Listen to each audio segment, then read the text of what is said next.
Hi, I'm Mary, a librarian and book reviewer with a focus on stories written for kids, tweens, and teens. Today I get to share with you this book called Knox Winters and the Midnight Wolf by Rachelle Hassan.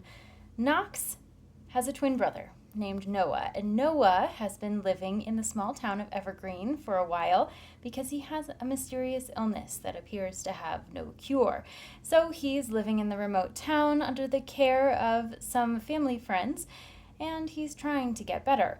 Knox is a little bit of a troublemaker, and when he finds himself in a fight at school, his mom makes the compassionate decision to send him to be with his twin brother. When Knox arrives, though, everything is not quite as he expected, and he gets into trouble there too. But not just in trouble at school. He starts to notice that there are some strange things happening in the town of Evergreen, more than anyone maybe ever expected. And as he teams up with the family friend's daughter, Thea, they both find themselves in the mysterious Nightwood, where everything seems to be turned on its head, and they must learn to tell friend from foe in order for Noah to survive.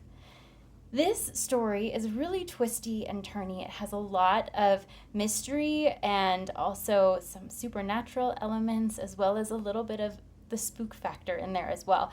It is an upper middle grade story because of the age of the characters and the overall story arc. However, it does feel like a young adult book because of the complexity of the plot. There's a lot of nuance in the story. The chapters are very deep, and there's a lot that goes into the storytelling itself. So it's not necessarily for a newer middle grade reader. It's more for those who are transitioning into young adult literature. So the story itself has longer chapters, not a huge amount of white space, and a lot of text and things to sift through. So just when you think everything's going to be going a certain way, it turns and the story goes in an entirely different direction. So you have a little bit of the mystery of Alice in Wonderland in here, the strangeness that you find in stories like that, where there's a place where everything just is a little bit different than normal life.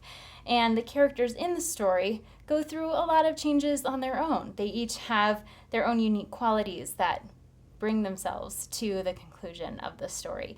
And you have some adults that are keeping secrets, and it's the kids who have to figure out exactly what's going on and how to resolve the issue in the best and swiftest way. So this is a good book for fans of paranormal storytelling, especially darker stories, ones that are more rich and complex in the narrative building as well.